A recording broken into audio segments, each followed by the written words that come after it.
Welcome people to my Outbound YouTube channel. I am back with another video with a returning guest. I don't know if Coach is still a guest at this point because he's here. He probably might just be part of the channel now. But yeah, Coach, how you doing? Yeah, I love your intro, bro. Yeah, I'm doing very well. Thank you. What about yourself? Yeah, when I'm Coach, you can see I'm feeling blue and whatnot. Yeah, man. And, Blues the way, man. now we'll discuss what you just said before the video started. But Abbas, we're back again. How you doing? What does I'm good, everyone? man. New Year's round the corner. It's just a nice little vibe. Work is done. I don't need to worry about anything else now.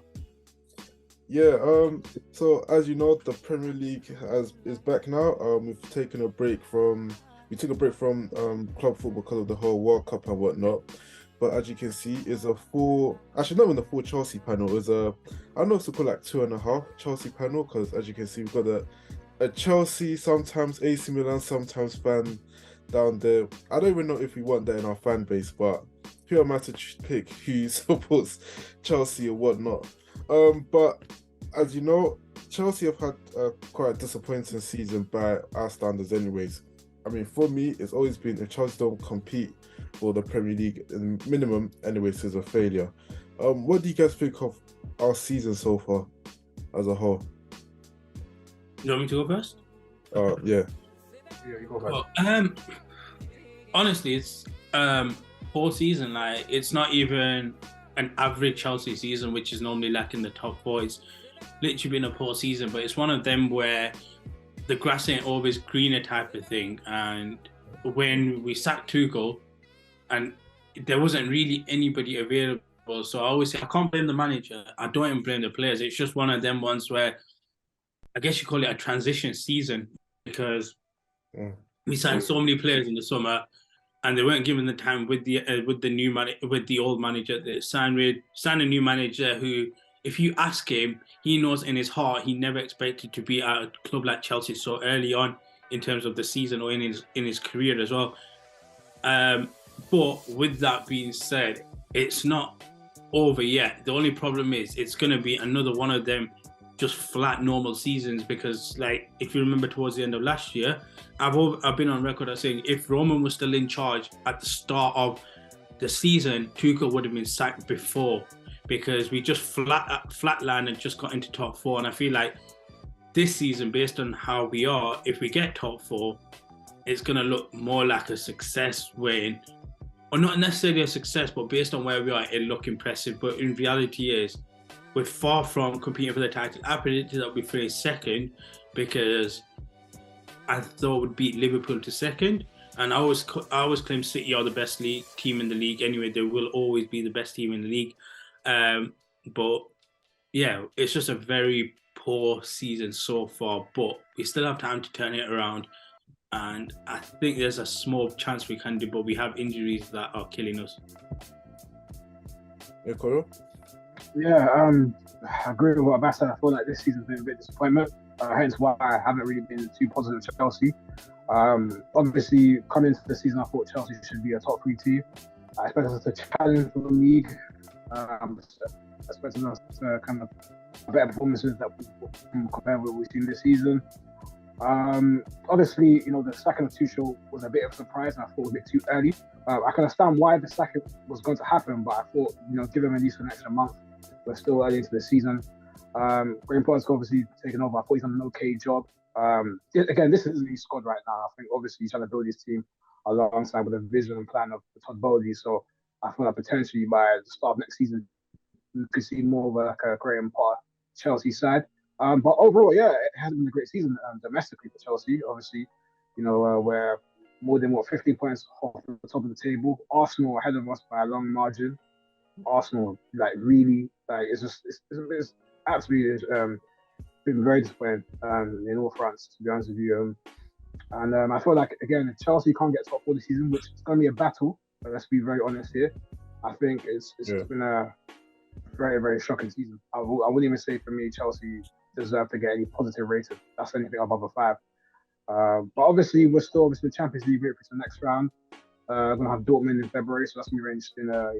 Fixture there. But yeah, overall, my overall my fourth Chelsea season, it's not been too great. It's been very disappointing. Yeah, I think one of the biggest things for me with this Chelsea team is I think we've lost all our fear factor. Because, I mean, this isn't the first time from when I've been watching Chelsea that we have gone like some stretch without winning the league. Remember, from 2006 to 2010, we didn't win the league. From 2010 to 2015, we didn't win the league. But we always had that fear factor of, you know what, it's Chelsea. You always had the Drogbas, Lampards, even the more recent history, Costa, Hazard, and all that kind of stuff. And I do think Chelsea do have like quite a good players in the team.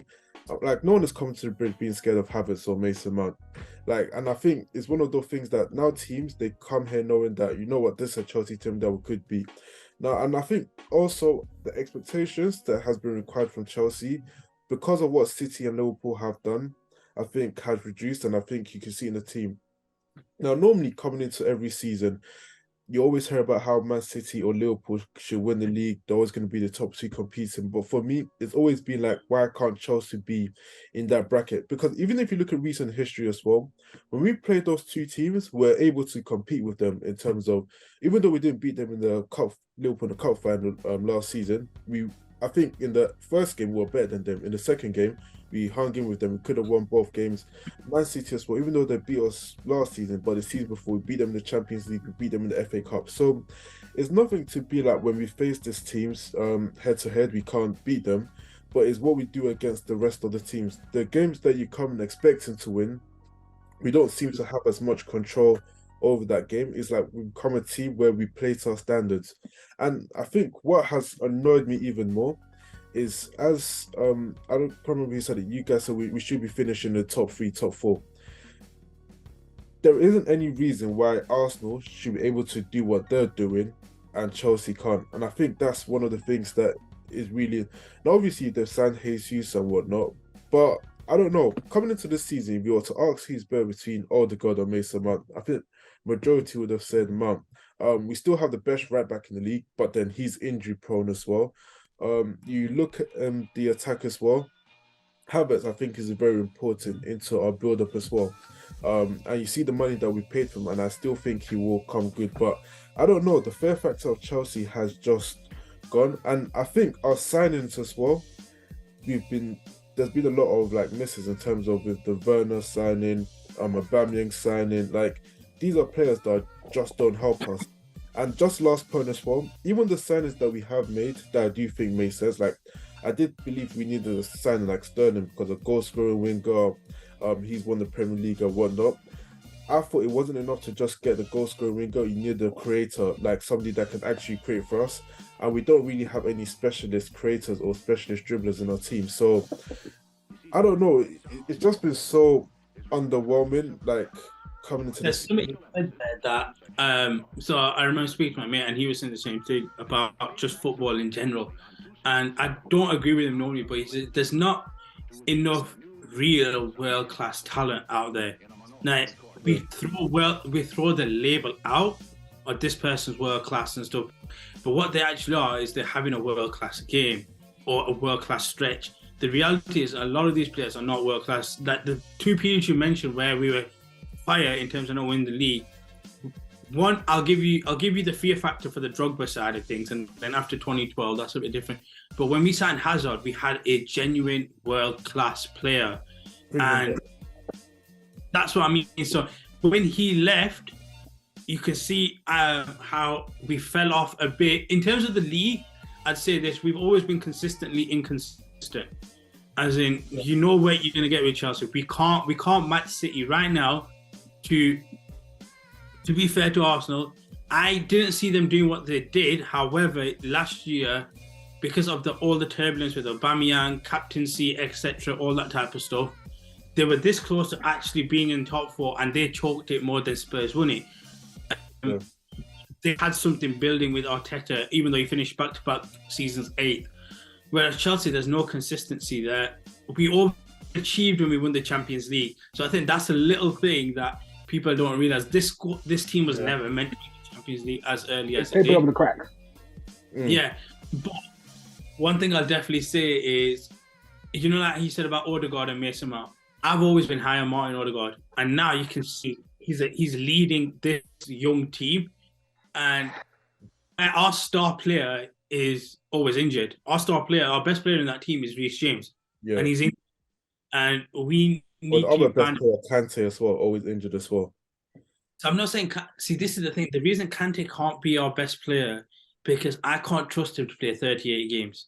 And When that's my he's on point. the. But the only problem is he's not.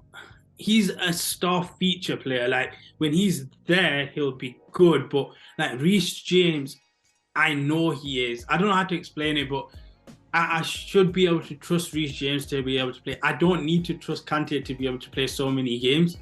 And I think that's another thing where we got an issue. But realistically, can we win 13 games in a row, or let's say 10 games in a row? We probably can't. And that's at least what you need to win the league title because what City have managed to do. Okay, so just the next question. Do you think our transfer policy in terms of the type of players need to change? Because, I mean, if you look at in recent history, the players we've signed and Aubameyang, Werner, Sterling, we're getting Nkunku in, and who else as well? What's the other attacker? Havertz and Ziyech. Now, I think it's come to a point where as in we either signing players that specialize in a position and we're not playing them in the right position, or we're signing players that seem to be decent at everything and not good at everything. Now, and the reason I'm saying that is, the new attacker that's going to come into Chelsea is going to be Nkunku. Now, I won't lie to tell you, I've watched him in the Bundesliga week in, week out to say that I can tell you exactly what his qualities are. But would any of you say he's a specialist at dribbling or a specialist at creating? He's a specialist goal scorer, and even his position in the team is a bit weird. Like, is he going to play number 9? Is he going to play number 10? Is he going to play left wing? Do you get what I'm trying to say? Does our transfer policy need to change in the way we sign players that we know exactly where they're going to play and exactly what they're good at, or do you think the transfer policy is fine? It's just a bit hit and miss right now. Koji, do you want to go on that first? Yeah, that's a very good question, Rich. Very, very good question. If I look at the policy right now, I don't think there's anything too extremely wrong with it right now. I think it's on a good path in terms of bringing Chelsea to success. I feel like we've got the right objectives in terms of how we're going to kind of go about the style of players that we want to sign at Chelsea. Obviously, in the recent weeks, we've seen Chelsea be linked to like Bellingham, Enzo Fernandez. Even there's we're in the advanced stages of a new youngster, Fofana, being from Club Brugge, if I'm correct. So I feel like the intention in terms of the players we are trying to sign, I think, is good. I thought the situation with Aubameyang, I thought, you know what, right now in the current market, who could we bring in on a name in a deal who is available? I thought Aubameyang wasn't a bad signing. Premier League proven experience, was motivated to return back to the Premier League, so I thought that wasn't too bad. Ziyech at the time wasn't really a bad signing when we signed him in 2020.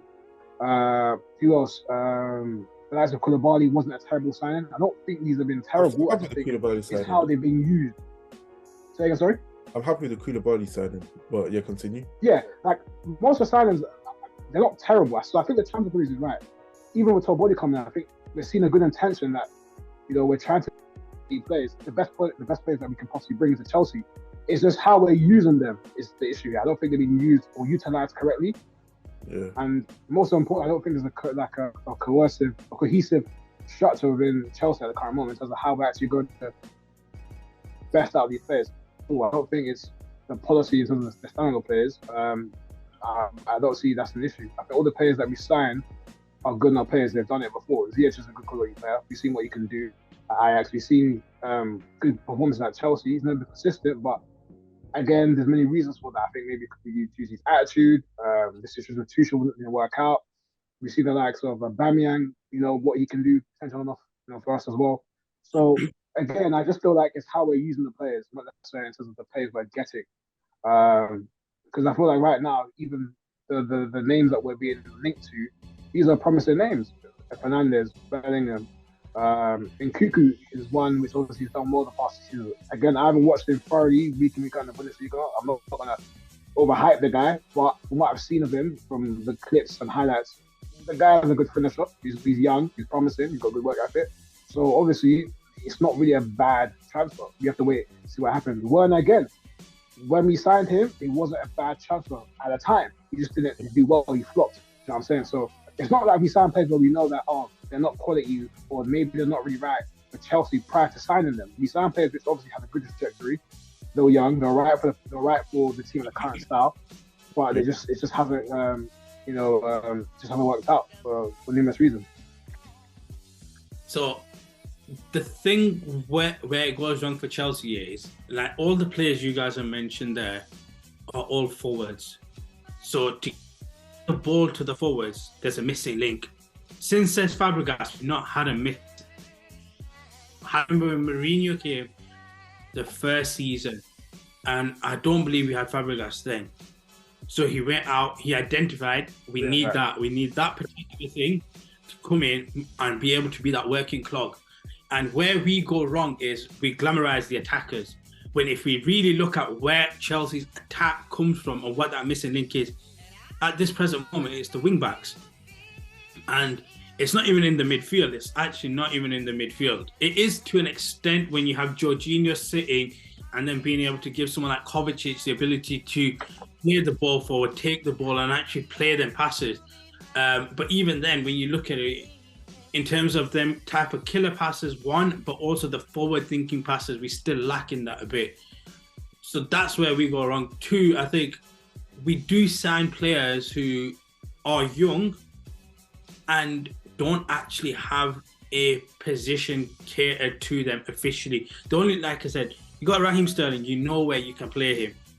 If you said about Kai Havertz, you can play him in multiple positions. Would you say that they're not being utilized properly? Would you agree with that sort of? No, they were playing left wing back at one point.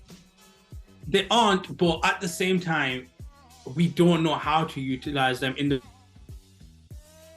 If I'm a player, I want to come to the manager and say, "You're putting me in the wrong position. I know I'm better suited here. If you're going to give me an opportunity to play, put me here." Like I said, I don't know the dynamics of how it works. If you can actually realistically say that to a manager, but my inside thinking would be that, for example, when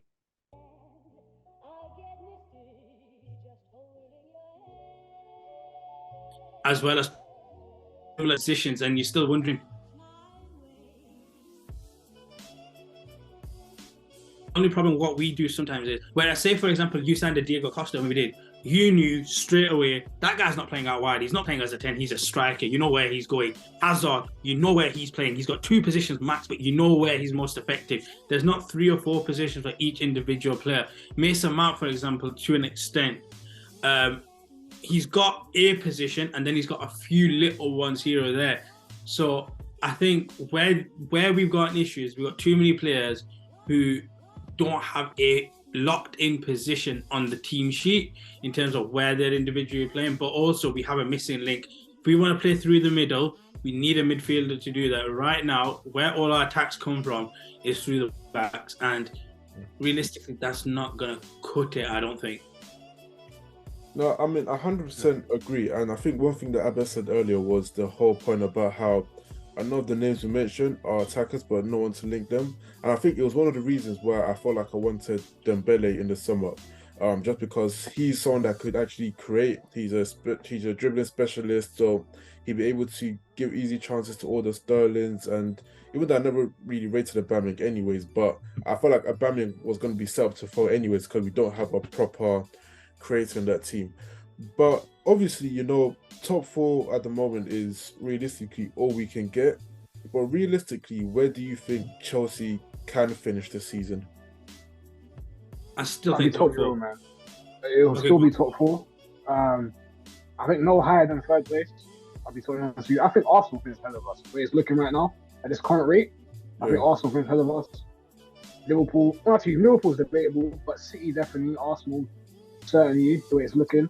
So I think for me the highest we're probably going to finish the season is 3rd. I think that's the best we're probably going to finish. Yeah. I mean, I don't know. I was going to say, I'm not giving up on 2nd yet, because the way some people still talk about Arsenal, how frail they are,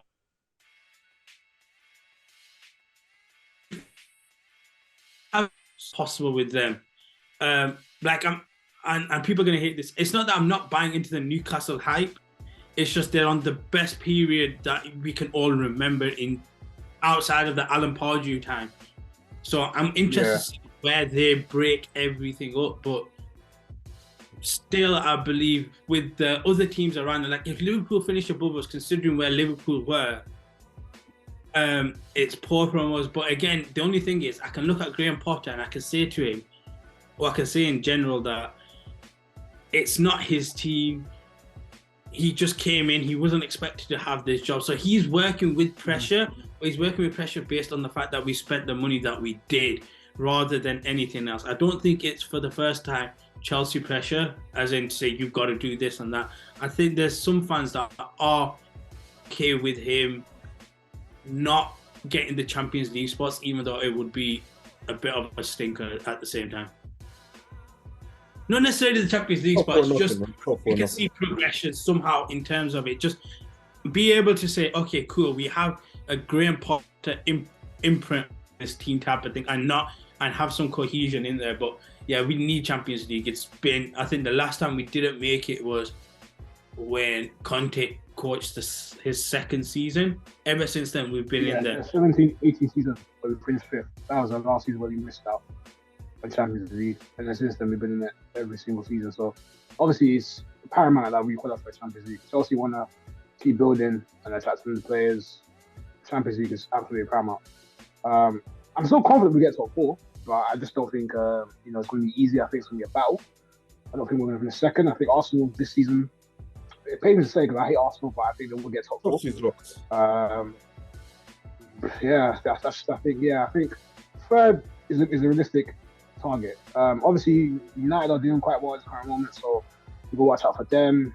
Liverpool on a bit of a ascendancy as well. They're selling right now. Obviously, selling Gakpo, we've got to wait and see how he adapts to the team and see how well he does. So obviously, it's still uncertain where we can finish, but there's still hope for us to get top four.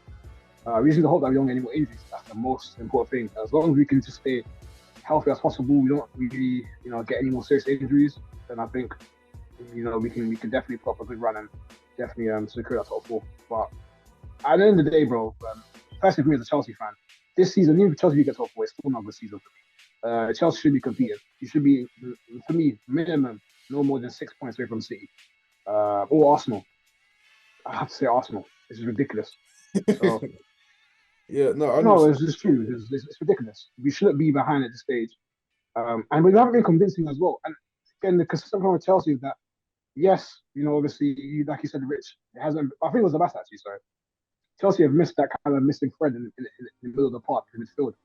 But most importantly is that we create a lot of chances, even that we have missed that creative midfielder. We had Cesc Fabregas for good years, for a good amount of years, but we've still been able to create a lot of chances. We just haven't been able to finish them.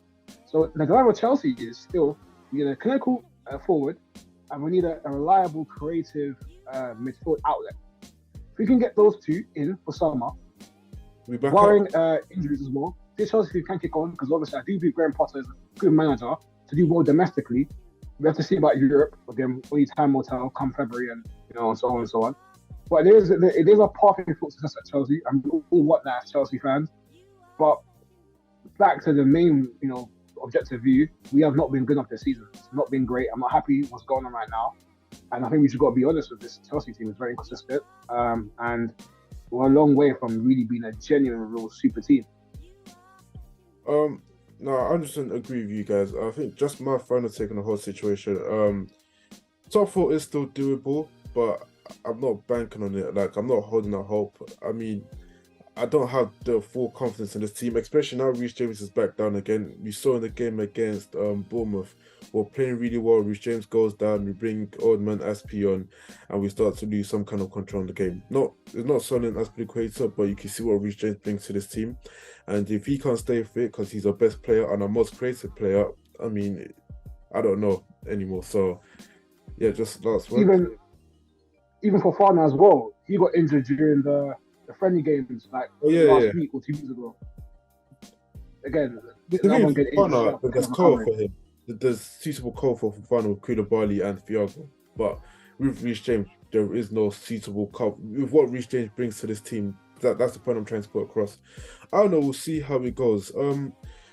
at the top end of the table, as we're just speaking about the amazing job Arsenal have been doing, because I mean they are they 5 points ahead of City right now? Is it 5 points or something like that?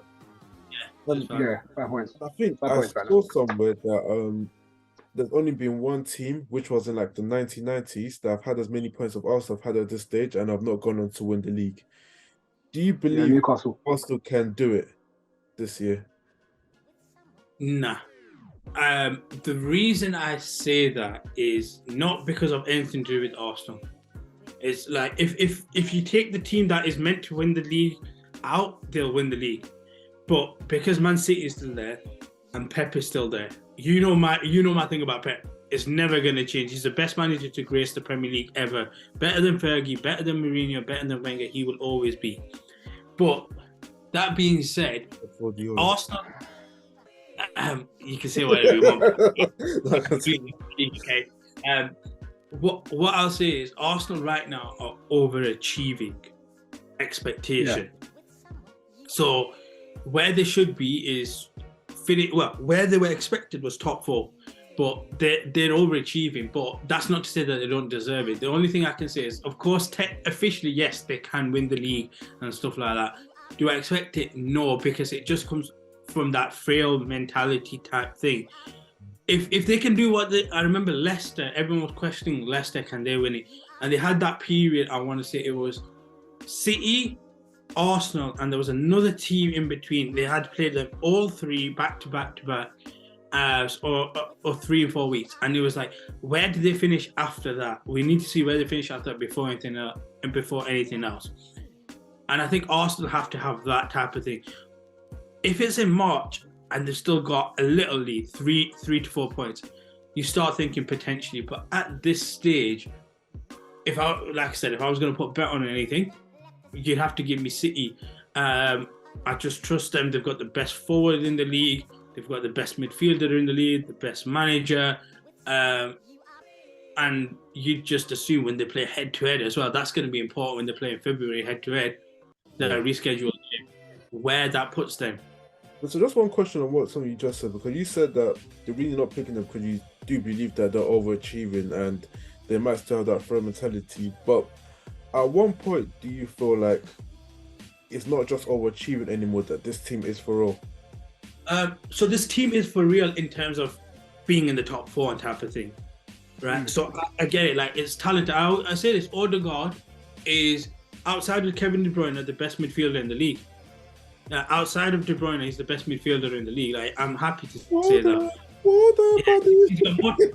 Listen, that guy's talent, like he's the dipped off and stuff. But the only thing I can say is give it till March. That's when I look at it. I'm like, okay, cool. You guys have still been there. You've been winning games, and City have been winning games. You've mirrored them 11 wins.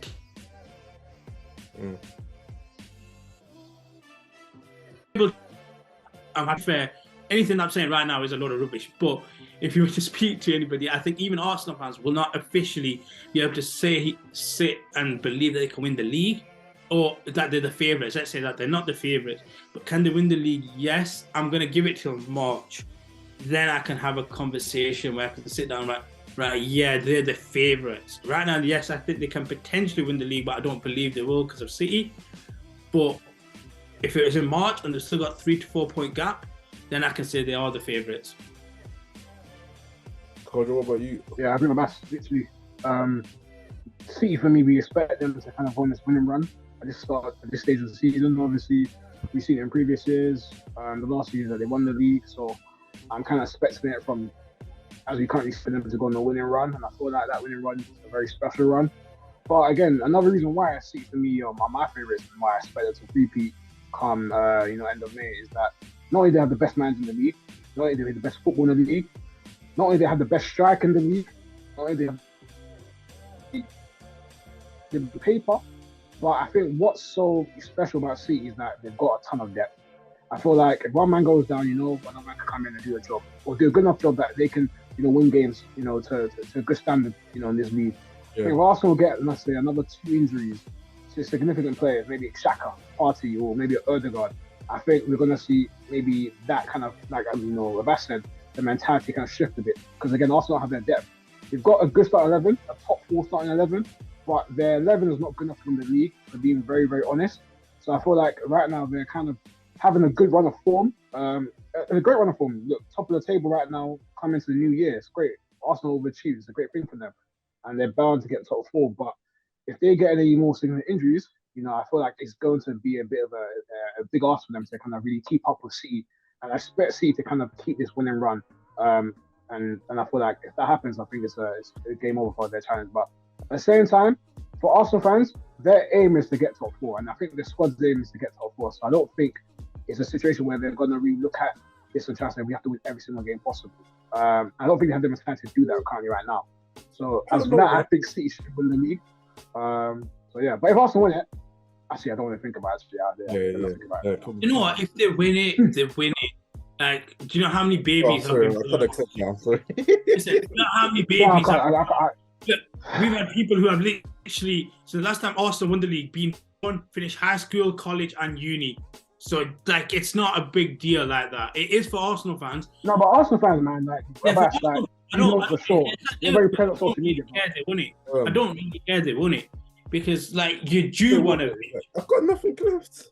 No, I can't lie, but then again, with me, there isn't kind of any win-win situation with this, because we still have the Pep factor in the other hand. I mean, I don't want to speak on his career, but I mean, really and truly, I think it's one of those things. I'm not going to jump off the whole Man City to win the league thing yet, but 3 peats in the Premier League is something that is very hard to do. Like, it hasn't been done since, I think... Fergie. Wait, so it hasn't been done since last time in 09. And has it been done 09, yeah. So I think hasn't been done again. Realistically, the 3P has only happened once. Am I correct? Twice. United did it in. United did it again. Yeah, they did it twice in Ferguson. So they're the only team to have won the Premier League 3 consecutive times. So yeah, and I said it when stand alone. The zone stuff, and I said that in terms of Pep's legacy, the first 2 Premier Leagues that he did win, it doesn't really do much for me because of the teams that it did have. But if he wins the 3rd one in a row, I think that's the point I'm going to have to be like, you know what, big respect. And mentally, I'm not ready to do that yet. So, but at the same time, Arsenal win the league, I can't just accept it. Like, I know too many Arsenal fans, and like, I'm not even going to think about it. But can Arsenal win the league? I do think that they can. I think the only thing that could really stop them from winning the league is injuries, because they still have a game to lose realistically, and I still think they can go and beat Man City when they do face head to head. Like, although Man City have kept the pressure on Arsenal, I think this Man City team, as I said, in the overall style of play, did take a step back because they lost their 2 wingers. I know Kevin De Bruyne, he always used to see runners from Sterling to Jesus and Alvestan who play those 3 balls in. And I think big credit to KDB. I said he's still keeping up his performances, but I do think Man City rely too much on Haaland right now. They seem to, and I could be wrong, the stats could prove me wrong, but I do feel like they're spamming more crosses than they've ever done before.